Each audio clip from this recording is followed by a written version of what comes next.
মাননীয় স্পিকার, আপনাকে অসংখ্য ধন্যবাদ। মাননীয় স্পিকার, যখন যেই সরকার ক্ষমতায় থাকে তারা আশা করে বিরোধী দল তাদের কিছুটা হলেও প্রশংসা করবে। সেজন্য আমরা লক্ষ্য করি 212 জন সংসদ সদস্য সরকারের প্রশংসা বা স্তুতিমূলক বক্তব্য দিলেও সরকার ব্যাকুল হয়ে বিরোধী দলের দিকে তাকায় এবং প্রশ্ন করে, আমাদের এই বাজেট সম্পর্কে একটাও কি ভালো কথা বলবার নাই? সেই কারণেই মাননীয় স্পিকার, আমি একটু পজিটিভ কথা দিয়ে আজকে আমার বক্তব্য শুরু করি। আমি মাননীয় অর্থমন্ত্রীকে ধন্যবাদ জানাই, কারণ তিনি নিত্য প্রয়োজনীয় এবং কৃষি পণ্যের উপর উৎসে কর কমিয়েছেন। 5%, 2% এবং 1% হারে যেটা উৎসে কর ছিল সেটাকে উনি 0.5% নামিয়ে এনেছেন, এবং যে কারণে চাল ডাল সহ যে নিত্য প্রয়োজনীয় দ্রব্য আমাদের কিনতে হয় সেগুলোর দাম কমবে বলেই আমি আশা রাখি। এইবার মাননীয় স্পিকার, আমি একটা গল্পে আসি। একজন সংসদ সদস্য, ওনার নাম ধরে নিলাম মফিজ। সেই বেচারার মাসে বেতন 1,76,000 টাকা। এর বাইরে তার কোনো গার্মেন্ট ব্যবসা নাই, তার কোনো ইয়াবা ব্যবসা নাই, তার কোনো অস্ত্রের ব্যবসা নাই, তার কোনো অবৈধ ব্যবসা নাই। কিন্তু তার স্বপ্ন হলো ঢাকা শহরে 3 একর জায়গার উপরে প্রাসাদোপম বাড়ি তৈরি করে সামনে একখানা সুইমিং পুল নিয়ে সেখানে হরিণ এবং ম্যাকাও পাখি পুষবার। কিন্তু মাননীয় স্পিকার, তার এই 1,76,000 সৎ পয়সার টাকায় কি ঢাকা শহরে 3 একর জায়গায় প্রাসাদোপম বাড়ি তৈরি করা সম্ভব নয়। ঠিক একইভাবে মাননীয় স্পিকার, যখন 9,38,000 কোটি টাকার বাজেট আসে তখন আমরা বুঝতে পারি এই বাজেটটি কিভাবে বাস্তবায়িত হবে।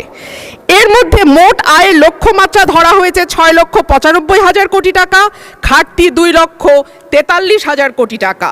এনবিআর এর ঘাড়ে দেয়া হয়েছে 6,04,000 কোটি টাকা উত্তোলনের দায়, যেটা মোট আয়ের 86.9%। যদি 2025-26 অর্থ বছরের দিকে তাকাই মাননীয় স্পিকার, আমরা দেখব এপ্রিল পর্যন্ত 3,26,000 কোটি টাকার বেশি এনবিআর আদায় করতে পারে নাই।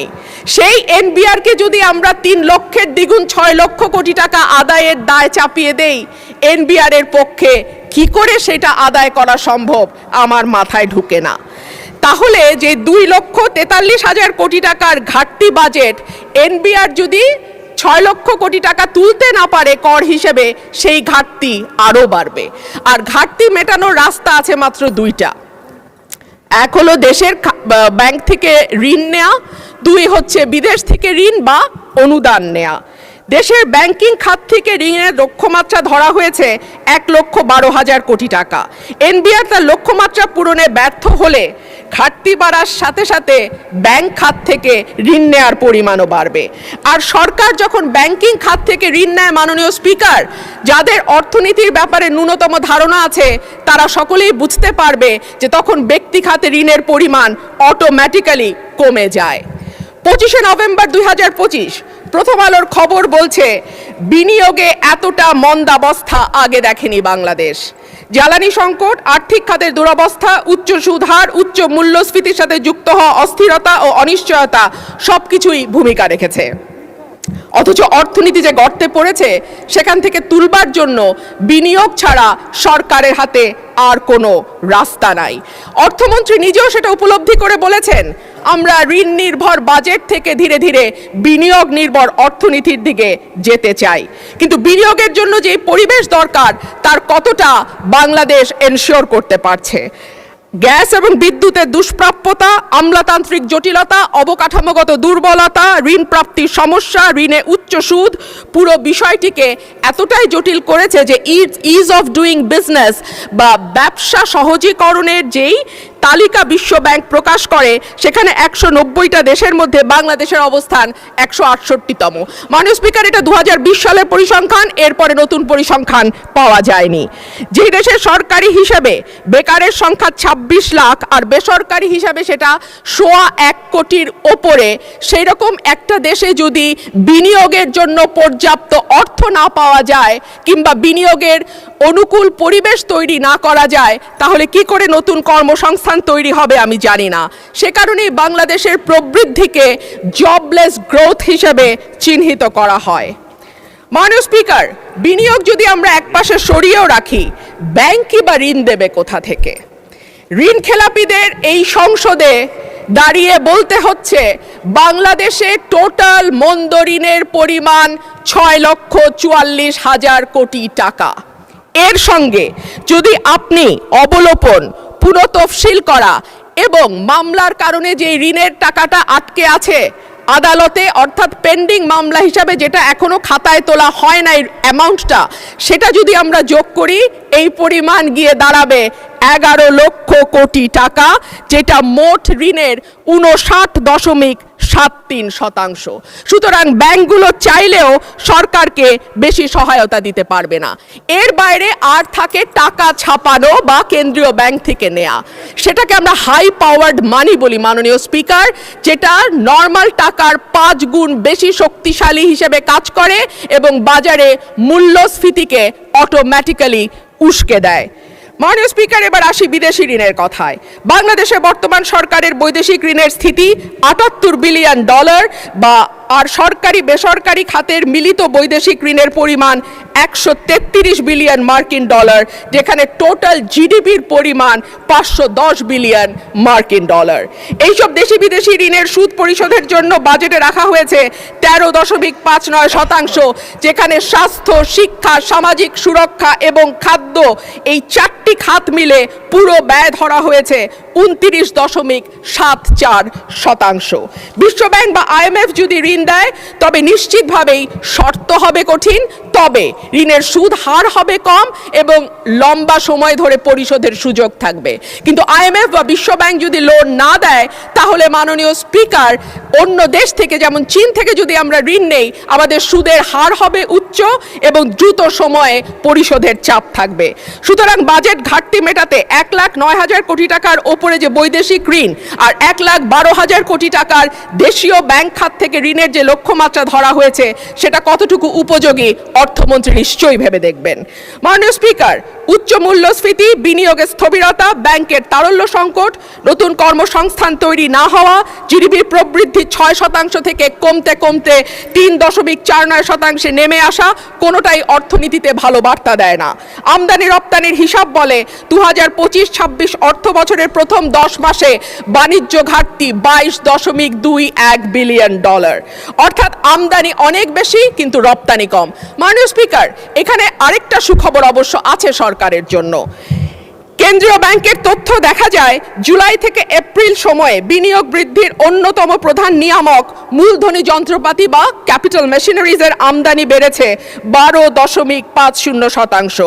এটি নিঃসন্দেহে বিনিয়োগ বাড়ানোর একটা ভালো ইঙ্গিত। মাননীয় স্পিকার, সরকারি হিসেবে দেশের সার্বিক মূল্যস্ফীতি এখন 10%-এর মতো। করমুক্ত আয় সীমা কিছুটা বাড়িয়ে 3,75,000 টাকা করা হয়েছে। কিন্তু মাননীয় স্পিকার, যেই ব্যক্তির মাসে ইনকাম 32,000 টাকা, তার বৎসরে গিয়ে ইনকাম দাঁড়ায় 3,84,000 টাকা, অর্থাৎ তিনি আয়করের সীমার মধ্যে চলে আসেন। কিন্তু যেই ব্যক্তি 32,000 টাকা মাসে ইনকাম করেন, তাকে কি বাংলাদেশের এই 10% মূল্যস্ফীতির সময় কোনোভাবেই এমনকি মধ্যবিত্তের কাতারেও ফেলা যায়? বর্তমানে গিনি সহগ 4.499, যেটা উচ্চ আয় বৈষম্যকে ইন্ডিকেট করে। মোট সম্পদের 58% মালিকানা 10% মানুষের হাতে এবং শীর্ষ 1% ধনীর হাতে যাচ্ছে 1/4 টোটাল সম্পদ। শুধু সেটাই নয়, আয়করের ক্ষেত্রে সরকারের যাবতীয় চাপ গিয়ে পড়ে সেই সব মানুষের ওপরে যারা ব্যাংকের মাধ্যমে বেতন পান, অর্থাৎ যাদের আয়কে সরাসরি ট্র্যাক করা যায়। কিন্তু যাদের আয়কে ট্র্যাক করা যায় না এমন মানুষের সংখ্যাই বেশি এবং সে কারণে দেখা যায় বিগত 15 বছরে আমরা একজন জর্দা ব্যবসায়ী কাউস মিয়াকে 1 নম্বর হতে দেখেছিলাম ব্যক্তি খাতে ঋণ ইনকাম ট্যাক্স দেওয়াতে। কিন্তু আমরা তো জানি যে বাংলাদেশে ওনার চেয়েও আরো অনেক অনেক অনেক বেশি ধনী ব্যক্তি আছেন, কিন্তু তাদের কাউকে কিন্তু 1 নম্বর করদাতা হিসাবে পাওয়া যায় নাই।